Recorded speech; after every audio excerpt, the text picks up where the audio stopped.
გამარჯობა.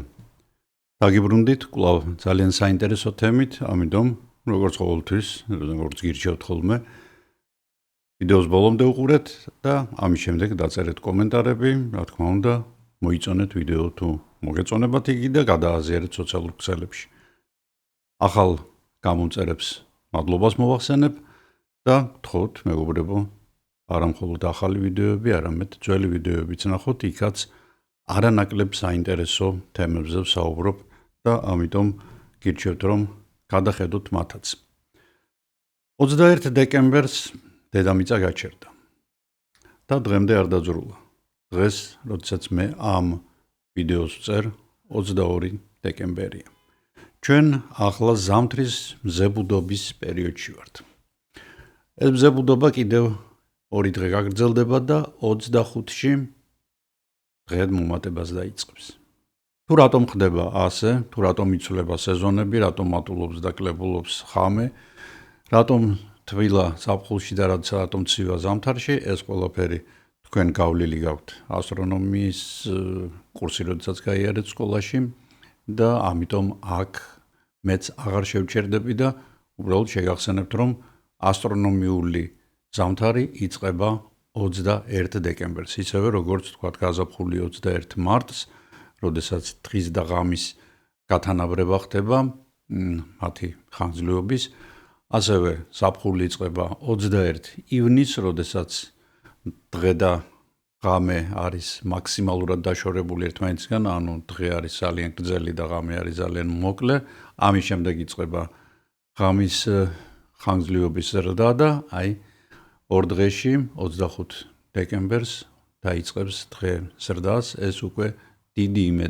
იმედია იმის, რომ უკვე თვენახევარში საქართველოში ყოველ შემთხვევაში გაზაფხულის სუნი დატრიალდება და უკვე ზაფხულიც არც თუ ისე შორს იქნება. ისე კი დრო ძალიან სწრაფად გარბის, ამიტომ ახალგაზრდებს განსაკუთრებით მინდა მოუწოდო, რომ ეს დრო არ დაკარგონ ტყუილად, უბრალოდ ისე რა თქმა უნდა დრო ატარეთ, მაგრამ ყველაფერს თავისი საზღვარი აქვს. დღეს რასაც ისწავლით, რასაც გააკეთებთ, ის იქნება იმ წარმატების საწინდარი, რომელიც თქვენ შემდეგ ცხოვრებაში ძალიან დაგეხმარებათ, რომ იყოთ პატივსაცემი, განათლებული და კრიტიკულად მოაზროვნე ადამიანები. დღე თანდათან მოკლდება. ზამთარი ძალას იგრებს. მაგრამ წინ ცივი ზამთრის ყველაზე თბილი დღესასწაულებია. დღეს, როცა ჩვენი ქვეყნის მოსახლეობის დიდი ნაწილი ამ დღესასწაულებს საქართველოს გარეთ ხვდება, განსაკუთრებით მნიშვნელოვანი იქნება სამშობლოდან გაგზავნილი საჩუქარი. იმაზე, რომ ეს ადვილად მოახერხოთ, ჩემმა ახალგაზრდა მეგობრებმა იზრუნდეს.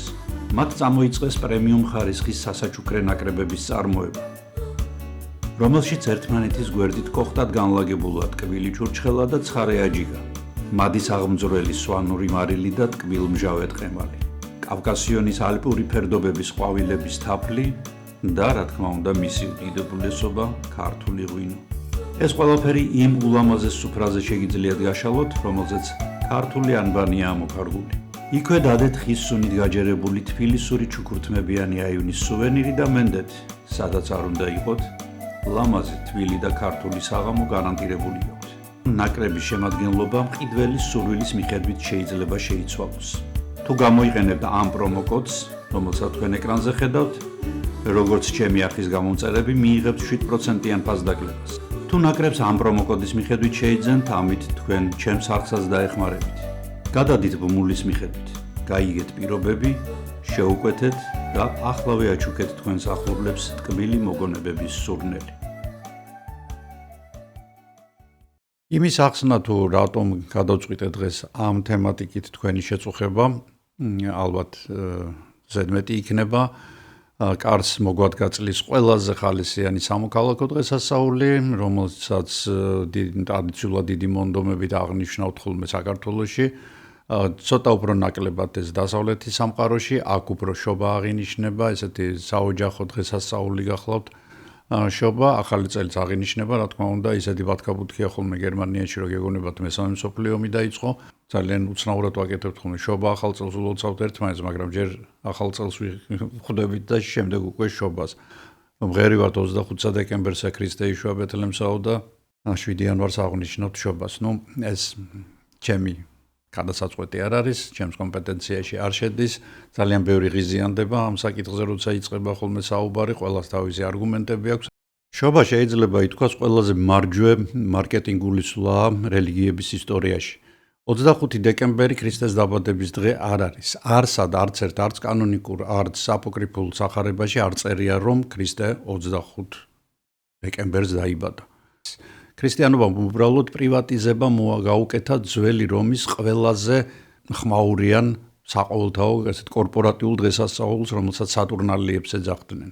გაცილებით ადვილი იქნებოდა ერთი დღესასწაულის მეორეთი ჩანაცვლება, ეს კარგად გათვალეს ქრისტიანებმა და ვიდრე თქვათ დღესასწაულიდან პირდაპირ ლოცვებზე გადაყვანა, ხო? ამიტომ ეს 25 დეკემბერი იყო სატურნალიების ჩანაცვლების თვის გაკეთებული, პარალელურად ეს იყო ძალიან თითქმის ყველა წარმართული რელიგიისთვის ძალიან მნიშვნელოვანი თარიღი, იმიტომ რომ 25 დეკემბერს ბნელზე იმარჯვებდა სინათლე. ანუ დღე იწყებდა მატებას. და ამიტომ ეს თარიღი ისე ვიმეორებ ძალიან მარჯვეთ არის შერჩეული. შობა შეიძლება ითქვას საყოველთაო და ყოველწლიური პროტესტი არის გრძელი ღამის დასამარცხებლად. 350 წლის წინ, სხვადასხვა ბოსტონში, რომელიც ძალიან პურიტანული ქალაქი გახლდათ და ზოგადად ამერიკის ძალიან დიდი ნაწილი მოსახლეობის ძალიან მორწმუნეა და ისეთი მორწმუნეა, აგრესიულ მორწმუნეებს რო ეძახიან და აი 350 წლის წინ მაგალითად შობის აღნიშვნა ბოსტონში კანონით ისჯებოდა. არ შეიძლებოდა, იმიტომ რომ ნებისმიერი ხმაურით აღნიშვნა ქრისტიანული რომელიმე დღესასწაულის მათი სოფხედელობით ეს იყო მკრეხელობა. 1914 წლის 24-25 დეკემბერს მოხდა ომების ისტორიაში ალბათ ყველაზე უნიკალური შემთხვევა. დასავლეთის ფრონტზე სპონტანურად შეწყდა ცეცხლი. ომი უკვე პოზიციურ ბრძოლებში იყო გადაზრდილი, ანუ სანგრებში იყვნენ აქეთ-იქეთ მოწინააღმდეგეები, აქეთ გერმანული არმია, აქეთ ბრიტანელები და მოკავშირეები, თქვა იქ კანადის კორპუსიც კი იდგა, იყო ფრანგები და ასე შემდეგ, ანუ დანარჩენი ევროპა და სხვა ქვეყნები გერმანიის წინააღმდეგ და გერმანელებმა შეწყვიტეს ერთმხრივად ცეცხლი. მათ როგორც აღმოჩნდა, ჩამოუვიდათ ამანათები, საშობაო ამანათებში იდო პატარა ნაძვისხეები და ნაძვისხეებზე მე ცოტა გზლად მოგიყვებით, თუ საიდან მოდის ეს ტრადიცია ნაძვისხის მორთვა და ამ ნაძვისხეებთან ერთად იყოს პატარა სანთლები, რომლითაც უნდა გაეწყოთ ეს ნაძვისხეები და გააწყვეს კიდეც და დაანთეს და იმღერეს ძალიან ლამაზი და საშობაო ესეთი სიმღერა, რომელიც სხვა უკვე მსოფლიოში იყო მოდებული, ეს გახლავთ Stille Nacht, Heilige Nacht, ანუ წყნარი ღამე, წმინდა ღამე, ამის ეს სიმღერა რო დაიწყეს, აქედან ბრიტანელები აყვნენ ინგლისურად, შემდეგ ერთმანეთს მოულოცეს, Merry Christmas იძახდნენ გერმანელები, ინგლისელები რას იძახდნენ, არ ვიცი, არ მგონია გერმანულად ცოდნოდათ Frohe Weihnachten და აყვნენ ერთმანეთს. მერე გერმანელებმა და საოცარი სანახაობა იყო, ნელ-ნელა დაიწყეს თავების ამოყოფა სანგრებიდანო და აი კილომეტრობით სანგრებში ათასობით თავი გამოჩნდა. იმათმა თავები ამოყვეს, ამათმაც ამოყვეს, ერთმანეთს არ ესროლეს. შემდეგ უკვე გათამავდნენ და ამოვიდნენ სანგრებიდან. ერთმანეთსგან დაშორებული იყვნენ დაახლოებით 100 მეტრით. და აი ამ ნეიტრალურ ზონაში შეხვდნენ ერთმანეთს. ჩაეხვიენ, გადაკოცნეს, დალიეს ერთად, იმღერეს, იცეკვეს და ფეხბურთიც კი ითამაშეს. ამას ყველაფერს, რა თქმა უნდა, უმაღლესი ოფიცრობა ძალიან ცუდად შეხვდა, მაგრამ თავზე მოძალა არ იყო, აი ესეთი დაზავება, რომელსაც საშობაო დაზავებას ეძახიან, იყო ისე ვიმეორებ ომების ისტორიაში უნიკალური რამ და მსგავსი რამ აღარც განმეორებულა. 2 დღის შემდეგ 28 დეკემბერს უკვე სამხედროები ერთმანეთს დაცილდნენ 1 იანვრის ჩათვლით, სხვადასხვა ერთმანეთს არ ესროდნენ. უпроსორად ბრძანება იყო რომ ესროლათ ერთმანეთისთვის, მაგრამ ისე ისროდნენ რომ არავის არ მოხვედროდა. არტილერიულ ჭურვებს ისე ისროდნენ რომ ნეიტრალურ ზონაში და იქ დაცემული იყო რომ ერთმანეთი არ დაეჭრათ ან არ მოეკლათ. დიდი ომი, როგორც პირველ მსოფლიო ომს უწოდებენ, გაგრძელდა კიდევ 4 წლის განმავლობაში, მსგავსი დაზავებები აღარ ყოფილა, დაიღუპა 22 მილიონი ადამიანი, და რა ვხედავთ ჩვენ აქ რა მაგალითია ეს ყველაფერი იმისა, რომ პოლიტიკოსები წყვეტენ ადამიანების ბედს, თორემ ასე ჩვეულებრივი ახალგაზრდა ბიჭები იყვნენ, რომლებსაც სულ არ უნდათ იმ ტალახიან სანგრებში წოლა, ყოველწუთას სიკვდილის ლოდინი, მათ ერჩივნათ, რა თქმა უნდა, შობის დღეს და სხვა დღეებშიც ყოფილიყვნენ თავიანთ ოჯახებთან, თბილად, მშვიდად, წყნარად, ემუშავათ და ეზარდათ შვილები. მაგრამ ვიღაცას წამოუვარა თავში და გადაწყვიტა, რომ მათ ერთმანეთი უნდა დაეხოცა და მათ დახოცეს კიდეც ერთმანეთი, ისევე მეორე 22 მილიონი სიცოცხლე შეეწირა ამ ომს. ანალოგიური ხდება დღესაც, სამწუხაროდ ადამიანი და კაცობრიობა ვერ სწავლობს ჭკუას და დღევანდელ ტალახიან სანგრებში მოგეხსენებათ, ახლა უკრაინელები იცავენ საკუთარ მიწას. მიწას იმ კაჭჭამიებისგან, რომლებიც მათ შეესიენ და 100,000-ობით მშვიდობიანი და სამხედრო დაუხოცეს და დაუნგრიეს მიწასთან გაუსწორეს ქალაქები. გაიტაცეს 1000-ობით ბავშვი და მოკლეს 100-ობით. მე ყოველთვის ვამბობ ხოლმე, რომ ადამიანის გაჩენა ევოლუციის დიდი შეცდომა იყო და აქაც ძალიან კარგად ჩანს ეს ამბავი, რომ 4.5 მილიარდი წელია დედამიწა არსებობს, მაგრამ მსგავსი სისასტიკეები, რაც ბოლო 100 წლეულებში ჩაიდინა ადამიანმა პლანეტას აქამდე არ უნახავს და ალბათ სამყაროს ზოგადად. კარგით, გადავიდეთ უფრო სასიამოვნო თემებზე. სახლის მორთვა, სახლის გალამაზება ადამიანმა ჯერ კიდევ ალბათ მღვიმეებში ცხოვრების დროს დაიწყო და ამის ძალიან კარგი მაგალითია იგივე უნიკალური ნახატები, რომლებიც ესპანეთის მღვიმეებშია, ლასკოში, ალტამირაში და სხვა. საოცარი სილამაზის ნახატები, საოცარი შუქჩდილებით, იქ მულტიპლიკაციაც კი არის გამოყენებული, მორბენალი ცხოველებს რამდენიმე ფეხი აქვს მაგალითად მიხატული, როგორც მულტიპლიკაციურ ფილმებშია ხოლმე. რა თქმა უნდა, ცივი ზამთრის ხამეები, რომ რაღაცნაირად გაეხალისებინათ, ადამიანი ცეცხლს ანთებდა, მის ირგვლივ იკრიბებოდნენ, თუ რამე ქონდათ შემონახული საკვები ალბათ ჭამდნენ და ცას აკვირდებოდნენ, როდის დათბებოდა. ცოტა უფრო ხალისიანი გამხდარიყო ცხოვრება და ამის გამო სხვა შორის უკვე ნეოლითის ხანაში, ანუ ადრეული ქვის ხანაში ადამიანი სწავლობდა ციური სხეულების გადაადგილებას და მათ შორის მზის და როგორც ვარაუდობენ მეგალითური ძეგლების ძალიან დიდი ნაწილი სწორედ ასტრონომიული დანიშნულებისა იქ აკვირდებოდნენ, როდის იქნებოდა მზის ბუნიობა, ზებუდობა და ასე შემდეგ. როდესაც რელიგიური გრძნობები გაუჩნდა ადამიანს, მოგეხსენებათ იყო ეს ცხოველებს სცემდნენ ისინი პატივს, მნათობებს სცემდნენ პატივს, მაგრამ განსაკუთრებული პატივით სარგებლობდნენ ხეები. ხეები და მათ შორის განსაკუთრებული იყო მუხა. მოგეხსენებათ, ეს არის ესეთი ფუმბერაზი ხე არის, რომელიც შორის საკვებად იყენებდნენ, მისგან პურსაც კი აკეთებდნენ, ქვავდნენ და შემდეგ აცხობდნენ. და ზოგადად რკო და მუხა და მუხის ფოთოლი არის დღემდე სხვა შორის სამხედრო ატრიბუტიკაში გამოიყენება და უფრო გენერლებისთვის განმასხვავებელ ნიშნებს წარმოადგენს ხოლმე. განსაკუთრებული პატივით ასევე სარგებლობდა წიწვოვანი მცენარეები, რომლებიც ზამთრობით არ ყრიდნენ წიწვს და მარადმწვანეები იყვნენ და ისინი მარადიული სიცოცხლის ეტალონებად განიხილებოდნენ და ერთადერთი არის ეს ხე, ეს გახლავთ ესეთი წიწვოვანი, რომელსაც წიწვები უცვივა.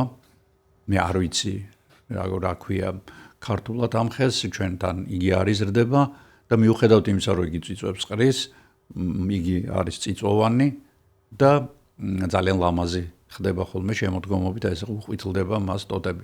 სხვათა შორის უძვირფასესი მერქანი აქვს და ხეების მორთვაც ალბათ მაგ პერიოდში დაიწყო, მოგეხსენებათ იგივე საქართველოშია და არა მხოლოდ საქართველოში, მე სხვა ადგილებშიც მინახავთ, მაგალითად გერმანიაშიც მინახავს ხეებზე ჭრელაჭრულ და ნაჭრების შებმა.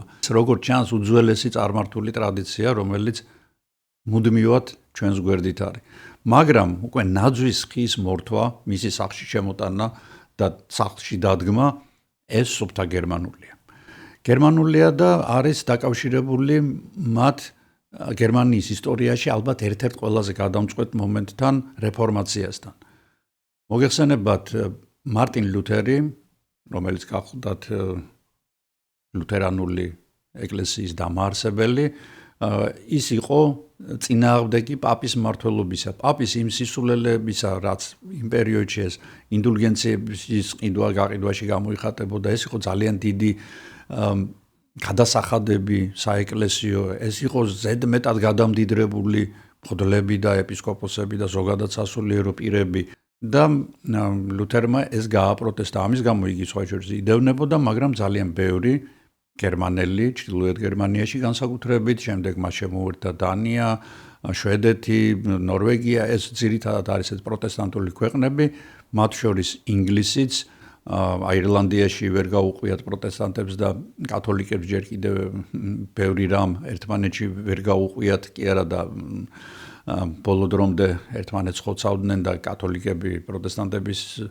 ქუჩაზე არ დადიოდნენ და პირიქით, ძალიან დიდი მტრობა ჰქონდათ. მათ ასეა თუ ისე ყოველ შემთხვევაში ლუთერს მიაწერენ ნაძვის ხისთვის იმ ფუნქციის მიცემას, რაც დღეს აქვს. საშობაო ნაძვის ხე უამრავ გერმანელ დედოფალს, რომლებიც მოდებული იყვნენ თელს ევროპის სამეფო კარებს მოგეხსენებათ, იგივე რუსეთი, ინგლისი, ესპანეთი, არა, აღნიშნულ ყველგან იყვნენ ისინი, მათ შექონდათ აი ეს ტრადიცია ამ ქვეყნებში.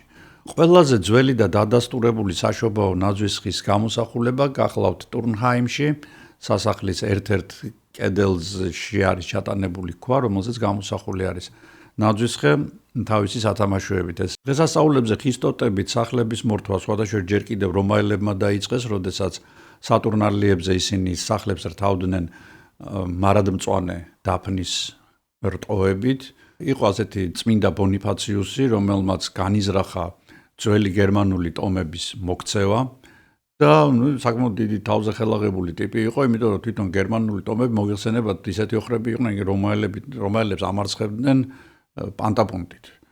ნებისმიერ ადგილას საათ შეხვდებოდა და რომაელებს ცეცხლივით ეშინოდათ გერმანული ტომების, მაგრამ აი ეს წმინდა ბონიფაციუსი ერთ-ერთ ტომში მივიდა, სადაც აღმერთებდნენ გიგანტურ მუხას, რომელსაც თორის მუხას ეძახდნენ, იგივე დონარას. მოკლედ წმინდანი ღამით მივიდა ამ გიგანტურ მუხასთან, მოჭრა იგი და მისგან ეკლესია ააგო. ეს ყველაფერი ერთ დღეში მოხდა. ასეა თუ ისე დილით როცა გაიღვიძეს ქურუმებმა, დაინახეს რომ მუხის ნაცვლად რაღაცა გაუგებარი შენობა დგას, მიხვდნენ რომ არაფერი გამოუვიდოდათ, ხელი ჩაიქნიეს და თავზემოთ ძალა არ არისო მიიღეს ქრისტიანობა. აი დაახლოებით ისე საბჭოთა კომუნისტები, ქურდები, კომკავშირლები რომ უცებ ყველაზე მაგარ მორწმუნეებად რო იქცნენ, აგერ 35 წლის ჩემ თვალწინ მოხდა ეს ყველაფერი. იმ ადგილას კი სადაც ოდესღაც წმინდა მუხა იზრდებოდა, ამოვიდა ულამაზესი ნაძვი, რომელსაც ჰქონდა სამკუთხედი ფორმა, რომელიც სამკუთხედი ფორმით განასახიერებდა წმინდა სამებას, რტოები და წვერი მიმართული ჰქონდა ზეცისკენ, სადაც ღმერთია. საინტერესო ფაქტი ის არის, რომ არანაირ ნაძვზე ქრონიკებში საუბარი არ არის და იგი მხოლოდ მე-19 საუკუნეში შერაცხეს ასედად. ანუ ასე იქმნება ხოლმე ზოგადად ლეგენდები, ასე რომ არაფერი გასაკვირი ამაში არ არის. თანამედროვე საშობაო ნაძვის ხეებს ბევრი თეოლოგი სამოთხის შემეცნების ხეს ადარებს. საქმე იმაშია, რომ ადრეული შუა საუკუნეებიდან 23-25 დეკემბერი ადამისა და ევას დღეებად ითვლებოდა.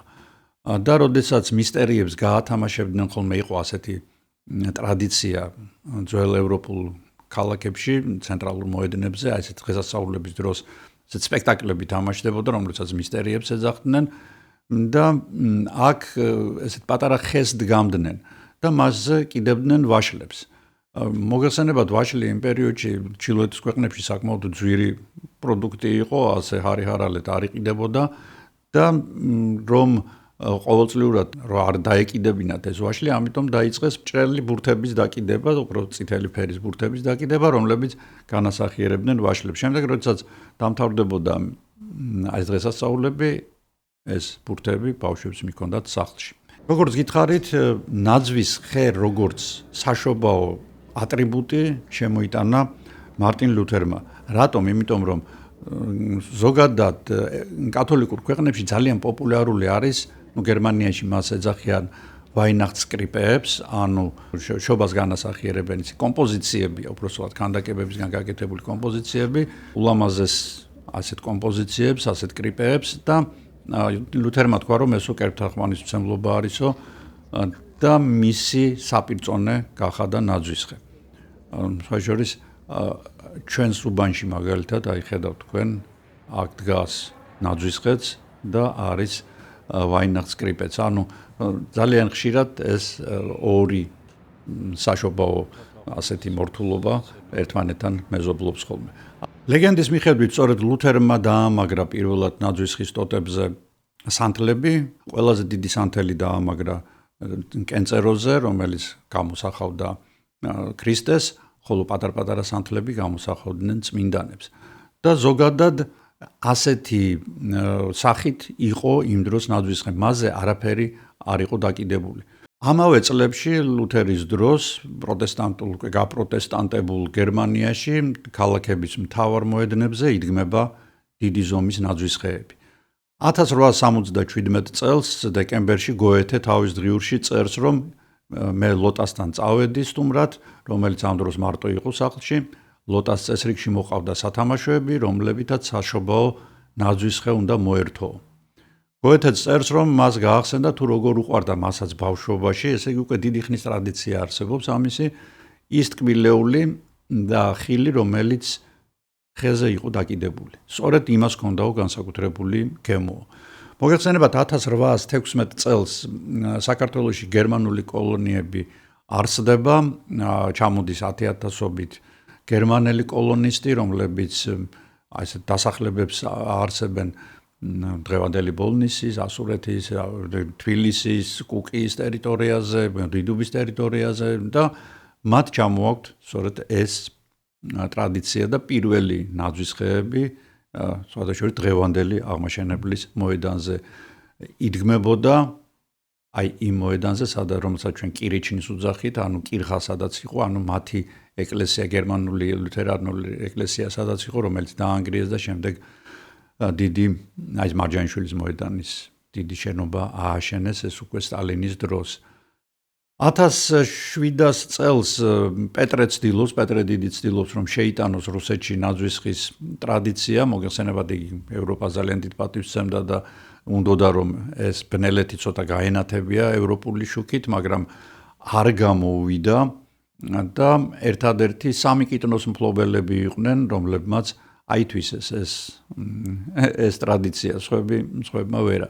სხვადასხვა პეტრემვე ახალი წლის 1 სექტემბერს აღნიშნა, გადაიტანა საპირველ იანვრად.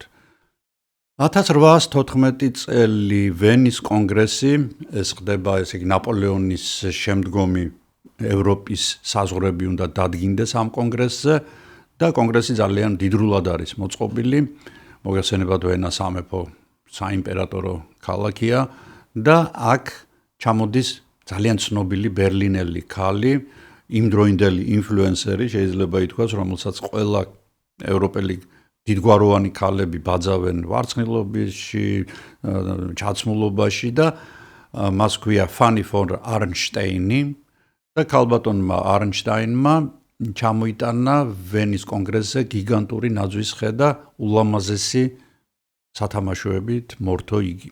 და მომენტალურად, და როგორც გითხარით, ეს ქალი იყო ინფლუენსერი, ანუ ყველა მას ბაძავდა და სხვა ძალიან ჭკვიანი და ძალიან ლამაზი ქალი იყო შესახედაობით და იგი ბეთჰოვენის მფარველიც იყო ასევე. აი მისი წაბაძვით უკვე ევროპის ჰერცოგი ქალებიდან დაწყებული დედოფლები, საშობაო ნაძვისხის ფანები გახდნენ. შემდეგ მათგან გადაიღო ელიტამ ნაძვისხეების დადგმის პრაქტიკა და უკვე შემდეგ შედარებით ღარიბ ოჯახებშიც გადაინაცვლა ნაძვისხეებმა, რა თქმა უნდა, უფრო ნაკლები მორთულობებით, უფრო იაფიანი მორთულობებით. ახლა წავიდეთ ცოტა დროში უკან და სივრცეში ჩრდილოეთით, მივადგეთ დანიას. დანიაში პირველი ნაძვისხე 1807 წელს ჰერცოგინენ ვილჰელმინა ჰოლშტაინბორგელმა დადგა, ეს გახლდათ გერმანელი პრინცესა, დანიის მეფის ცოლი. და დაპატიჟა ჩემი უსაყვარლესი მწერალი, მეზღაპრე ჰანს კრისტიან ანდერსენი. მისი ზღაპრები ალბათ მე არ ვეგულება ადამიანი წაკითხული არ კონდეს ბავშვობაში კი არა ზოგჯერ დიდობაშიც კი მოგინდება ადამიანს ისეთი ლამაზი ზღაპრები აქვს და ჰანს კრისტიან ანდერსენი მოიხიბლა ნაძვისხის სილამაზით და მან დაწერა ძალიან თბილი გემრიელი მოთხრობა, ზღაპარი, რომელსაც ასევე დაარქვა ნაძვი.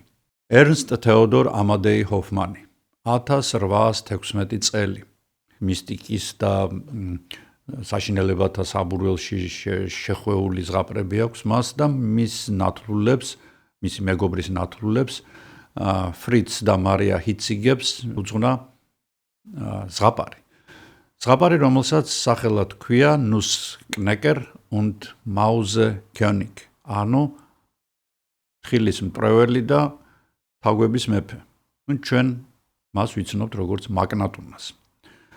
ზღაპრის გმირებს, რომლებშიც მან მარია და ფრიცი გამოიყვანა, აჩუქებენ კაკლის სამტვრევს და კაკლის სამტვრევების ასეთი ფორმით დამზადება დაიწყეს ბავარიელებმა პირველად. ისინი აძლევდნენ მას მეფის გარეგნობას, ან ჟანდარმის, ან სამხედროსი, ვისაც უნდათ რომ გაეჩაყირებინათ, იქნა დაღებული, ჩაუდებდნენ კაკალს, თავზე დაარტყამდნენ ხელს და ეს იკეტებოდა და კაკალი ტყდებოდა. აი ესეთი მაკნატუნა აჩუქეს, რომელიც გაცოცხლდა შობის ღამეს და იქ მთელი ამბები დატრიალდა. მოკლედ, ვისაც არ გაქვთ წაკითხული ეს ზღაპარი, აუცილებლად წაიკითხეთ, წააკითხეთ თქვენ შვილებს, თუმცა არის შეკვეცილი ვარიანტები ბავშვებისთვის, იმიტომ რომ დიდებისთვის ეს ზღაპარი ცოტა კიდევ უფრო რაღაც ქვეტექსტებს შეიცავს, რომელსაც ბავშვები ვერ გაიგებენ ალბათ, მაგრამ თანამედროვე ბავშვები ყველაფერს გაიგებენ, წააკითხეთ. მაგნატუნა თქვენ კიდე გეცოდინებათ იქედანაც, რომ გენიალურმა ჩაიკოვსკიმ ბალეტისთვის დაწერა მუსიკა, რომელსაც ასეც ჰქვია მაგნატუნა და სწორედ ამ ზღაპრის მიხედვით არის ის გაკეთებული. მაგნატუნები დიდი რაოდენობით მზადდება, ახლაც და სხვადასხვა ფორმის არის 2 მეტრიანებიც არის მაღაზიებთან დგას ხოლმე, არის პატარები, სუპატარები, სადღაცა მეც მაქვს, მაგრამ ვერ ვიპოვე.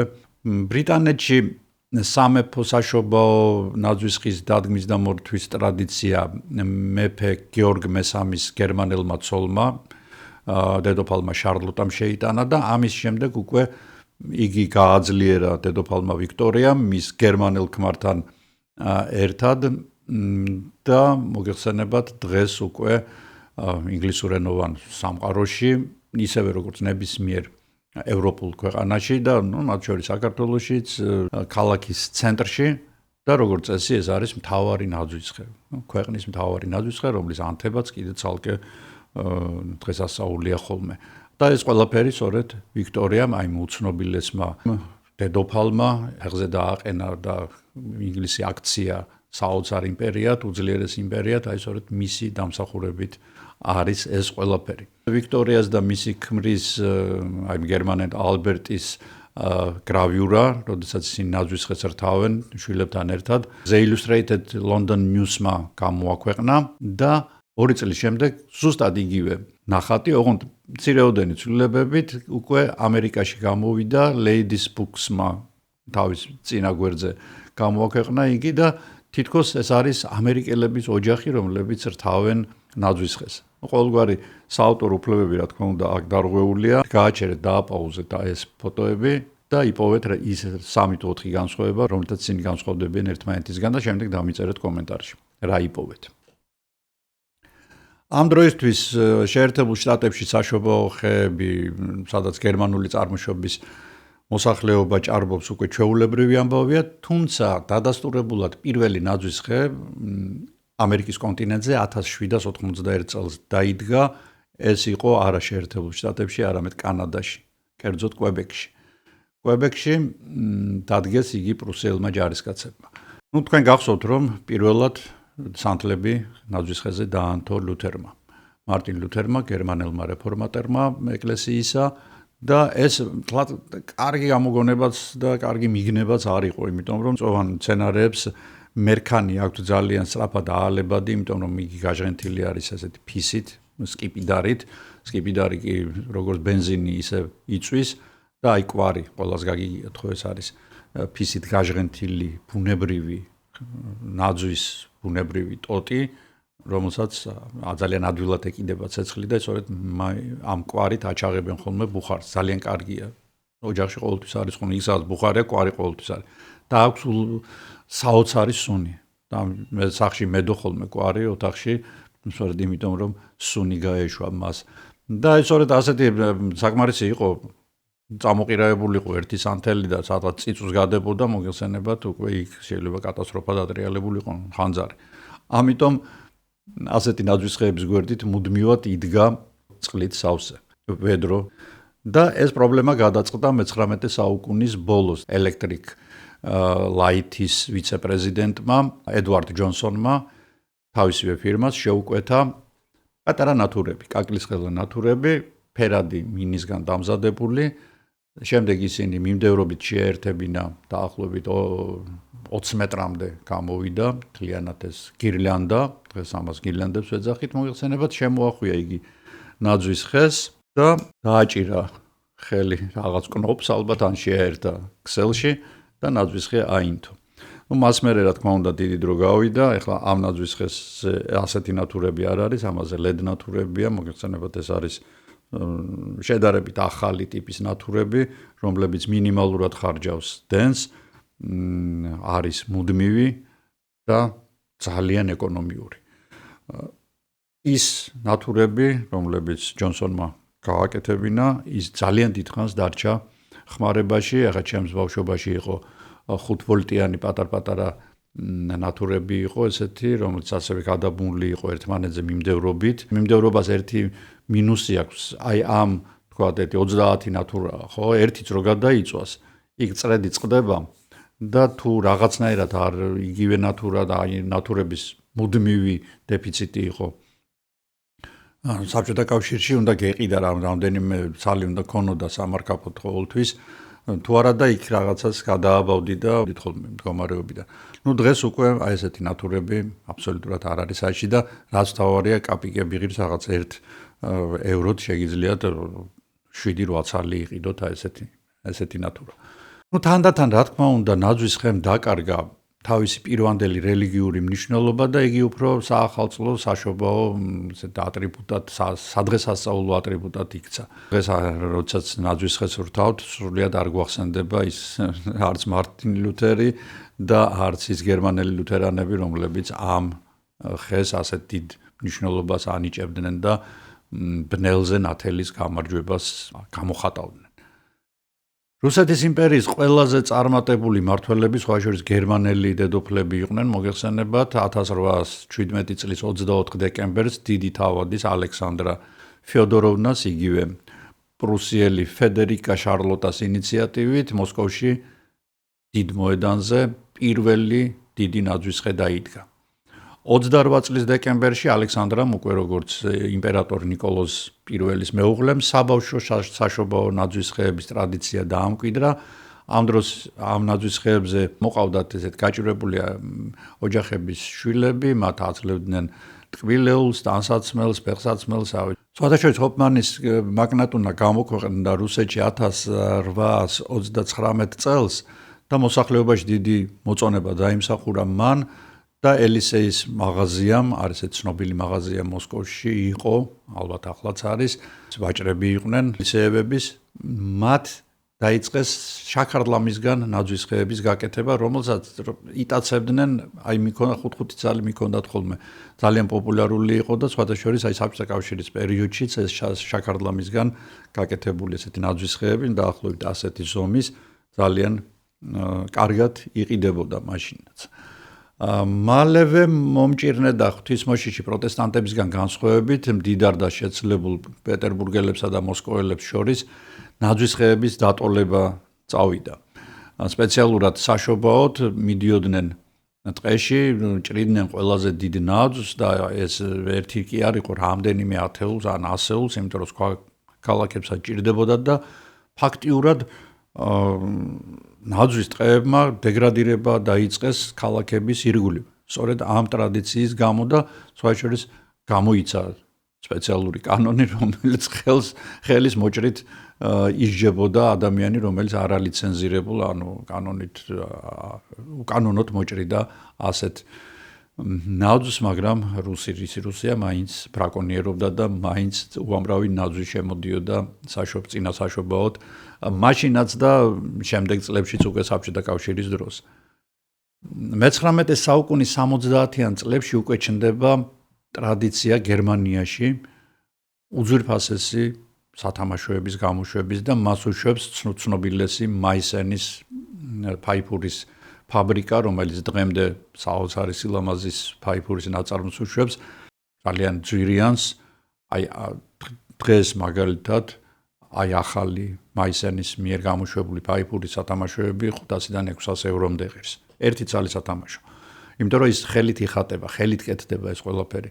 ხოლო ის ვინტაჟური, ანუ ის უძველესები 3-4 евро ისე ღირს ერთი სათამაშო, როგორც დაგიბარებიათ, რო იტყვი. 1917 წელს ოქტომბრის გადატრიალება მოხდა რუსეთში, სათავეში მოვიდნენ კომუნისტები, ლენინის და მისი ბანდის თამადობით და ერთ-ერთი პირველი რაც გააკეთეს, მათ აკრძალეს ახალი წლის აღნიშვნა ზოგადად და ასევე ნაძვის ხეების დადგმა, რომ ადრეო რევოლუციამდელ რუსეთშიო და იმპერიაში ზოგადად ნაძვის ხეს დგამდნენ მხოლოდ დიდრებიო. ღარიბებს მათ ხელი არ მიუწვდებოდათ ნაძვის ხის დადგმაზეო და ჩვენ ხო ღარიბების ქვეყანას ვაშენებთო და ააშენეს კიდეც.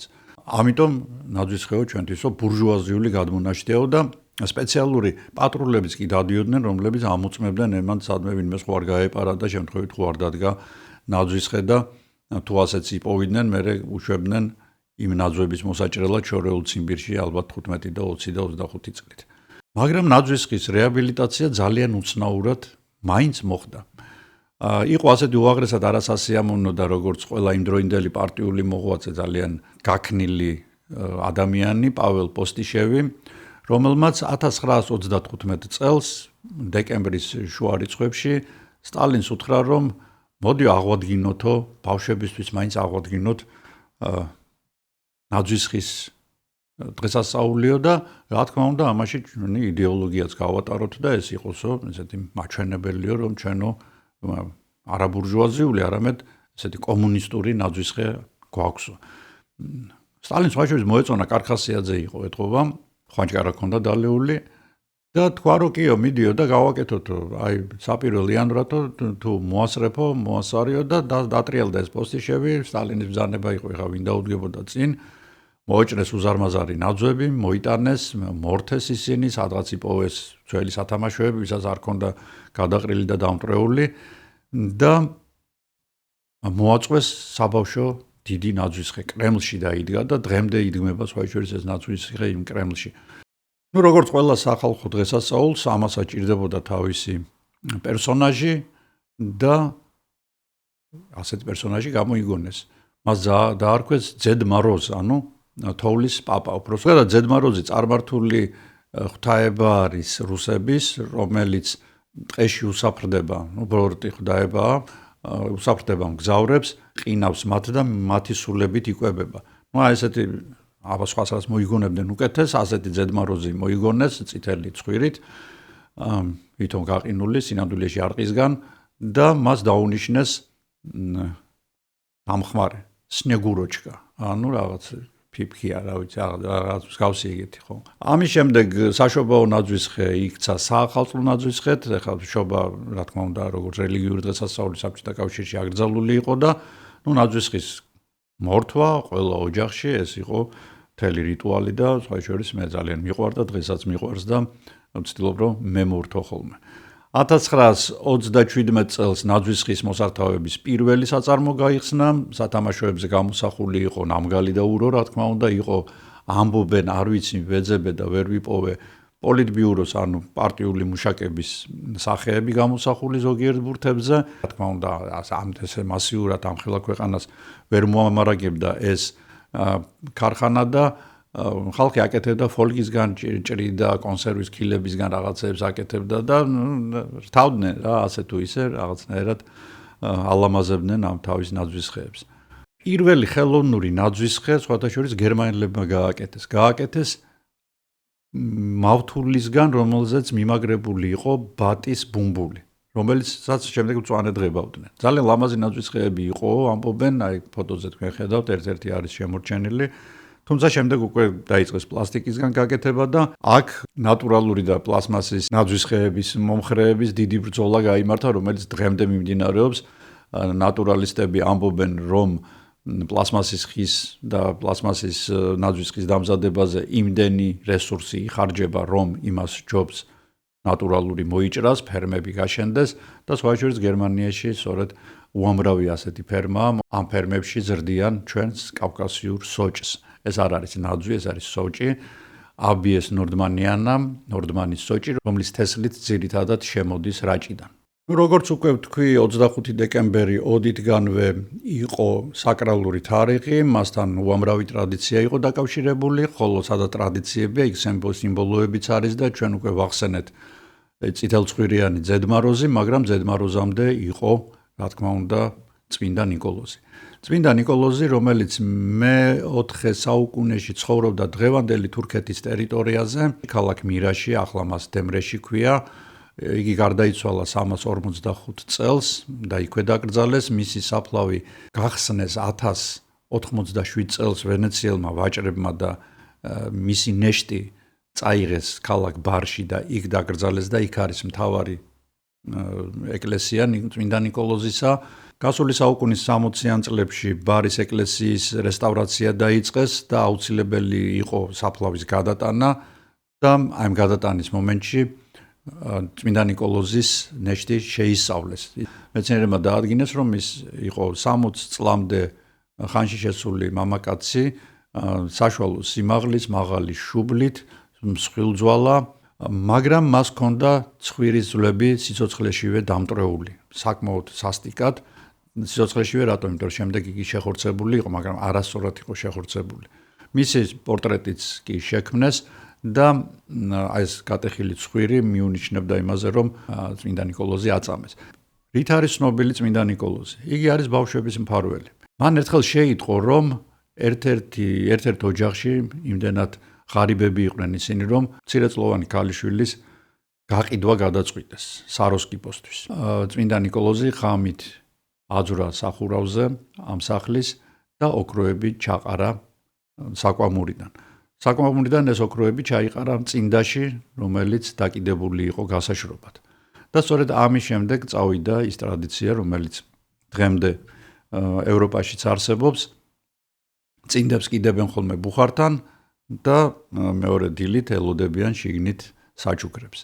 წმინდა ნიკოლოზი გახდა სანტა-კლაუსი, ანუ წმინდა ნიკოლაუსის პროტოტიპი. თანდათან მან ტრანსფორმაცია განიცადა გერმანიასა და ნიდერლანდებში წმინდა ნიკოლოზს ბავშვებისთვის საჩუქრები ნიკოლოზობას, ანუ 5-6 დეკემბერს მოჰქონდა და მას სინტერკლასს უწოდებდნენ.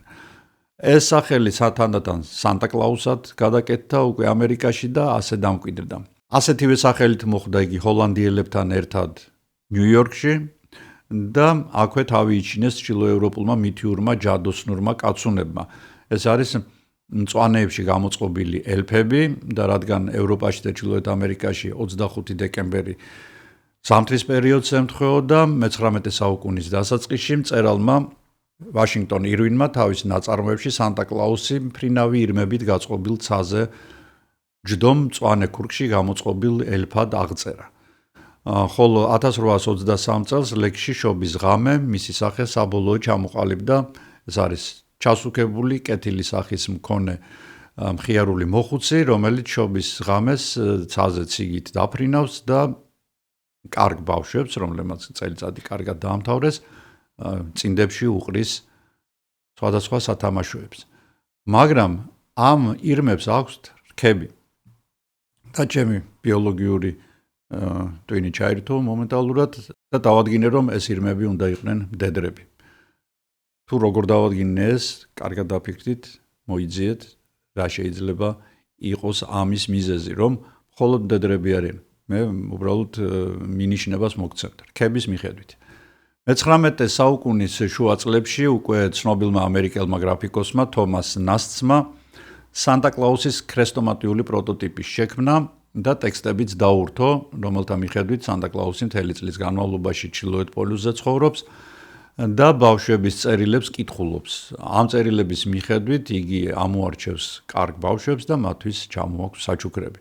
მაგრამ სანტა-კლაუსი როგორც ასეთი პოპულარული ტიპი, ასე დავარქვათ, გახდა ერთი ძალიან გემრიელი სასმელის გამო. ეს გახლავთ კოკა-კოლა. 1931 წელს კოკა-კოლას სარეკლამო კომპანიაში ჩაერთო იმდროინდელი პოპულარული მხატვარი ხადონ სანდბლუმი, რომელმაც ძირითადად ის პოპ-არტით იყო გატაცებული, ამ სტილში ხატავდა, რომელმაც შექმნა, რომელიც არავის ავიწყდება და რომელიც გახდა კოკაკოლას სახე ეს არის, აი წითლებში ჩაცმული, კოკაკოლას ფერებში ჩაცმული სანტა კლაუსი და რა თქმა უნდა წმინდა ნიკოლოზმა აქ უკვე დაკარგა თავისი საკრალური სახე და ჩვეულებრივ საშობაო სიმბოლოდ იქცა ისევე როგორც ნაძვისხე.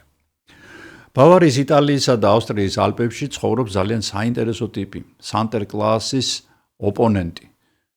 ეს არის ბოროტისული კრამპუსი. კრამპუსი ეს არის ბანჯულიანი, რქებიანი, თხისფეხებიანი, კლასიკური ესეთი ეშმაკია, რომელიც სანტა კლაუსის საწინააღმდეგოდ იქცევა. ანუ თუ სანტა კლაუსი აძლევს კარგ ბავშვებს საჩუქრებს, კრამპუსი ცუდ ბავშვებს სჯის. ცნობილი და ტვინის წამღები ჯინგლ ბელსი თავიდან საერთოდ არ ატარებდა სხვათა შორის არც საშობაო და არც საახალწლო დატვირთვას, მარხილებით გადაადგილდებოდნენ და ზანზალაკები ეკიდათ ცხენებს, რომ შემთხვევით ვინმე არ გაეტანათ. და 1857 წელს ეს სიმღერა დაიწერა როგორც მეეტლეების სიმღერა. და შემდეგ თანდათან იგი 19 საუკუნის ბოლოს რატომღაც იქცა აი იმ აბეზარ სიმღერას, რომელიც უკვე ყველა უთოდან გვესმის, ხოლო აი Stille Nacht, Heilige Nacht, რომელიც მე უკვე ვახსენე, რომ გერმანელები მღეროდნენ და შემდეგ ბრიტანელებიც აყვნენ სანგრებში 1914 წელს. მას ძალიან საინტერესო ისტორია აქვს. იგი 300 ენაზეა სხვათა შორის ნათარგმნი და შობის აუცილებელ მელოდიად ითვლება. აი ეს მელოდია Stille Nacht, Heilige Nacht. წყნარი ღამე, წმინდა ღამე. ერთ-ერთი ყველაზე პოპულარული საშობაო სიმღერაა, რომელიც 300 ენაზეა ნათარგმნი და იგი 1818 წელს შექმნა ზალცბურგთან ახლოს მდებარე ერთ-ერთი პატარა სოფლის ეკლესიის მღვდელმა იოზეფ მორმა, უბრალოდ მან დაწერა 6 სტროფიანი ლექსი, შემდეგ მიუტანა იგი ადგილობრივ კომპოზიტორს ფრანც გრუბერს და მანაც 9 საათში დაწერა მელოდია. უკვდავი მელოდია, რომელიც მეორე დღეს უნდა შეესრულებინა ამავე ეკლესიაში და როდესაც დააპირა ორღანით მისი შესრულება, აღმოჩნდა, რომ თავგვებს გამოეხრათ ორღანის ეს დაფები და მან გიტარის თანხლებით შეასრულა იგი. 1 წლის შემდეგ ეს სიმღერა Stille Nacht, Heilige Nacht იქცა სოფლიო ხიდად. და ხალხი თვლიდა, რომ ის იყო ხალხური, გერმანული ხალხური სიმღერა და მხოლოდ შემდეგ დადგინდა, რომ იგი ორმა ესეთ პატარა ეკლესიის მსახურმა შექმნეს. როდესაც ეს გახმაურდა და მოიძიეს ეს ხალხი, ისინი უკვე სამწუხაროდ გარდაცვლილები იყვნენ. დღეს ამ ეკლესიაში მუზეუმია გახსნილი და მას ყოველწლიურად ძალიან ბევრი სტუმარი სტუმრობს. საშობაო საჩუქრებზე მოგეხსენებათ უამრავი ფული იხარჯება ყოველწლიურად საშობაო და საახალწლო სუფრაზე ასევე ადამიანები ამ დროს წვეტენ დიეტებს, გადადიან ღორმუცელობაზე და ამას შემდეგ თავისი შედეგები აქვს ხოლმე, ეს გამოიხატება სუსტ დეპრესიაში. დეპრესიაში, როდესაც არც ჭამა გინდა, არც დალევა გინდა, არავისთან ურთიერთობა არ გინდა, ყველაფერი ამოსული გაქვს ხელში და ერთი სული გაქვს, როდის დამთავრდება ეს დღესასწაულები, რომ ისევ ჩვეულებრივ რიტმს დაუბრუნდე. თავში მანდამაინც კარგი აზრები არ მოგდის, უფიქრდები თუ რამდენი ფული დახარჯე ამ დღეების განმავლობაში, მაგრამ ეს არაფერი განსაკუთრებული არ გჭირთ, არ შეგეშინდეთ, ეს ჭირს მოსახლეობის 90%, როგორც ახლა გაირკვა და ამ ფენომენს საყოველთაო ხასიათი აქვს. აქვს იაპონიაშიც, საქართველოშიც და ამერიკაშიც. ამერიკაში მას შორის holiday blues უწოდებენ და ასე გამოხატავენ ამ post სადღესასწაულო უხასიათობას. ფსიქიური პრობლემების მქონე ადამიანები 65%-ს მძაფრდება ამ დროს პრობლემები.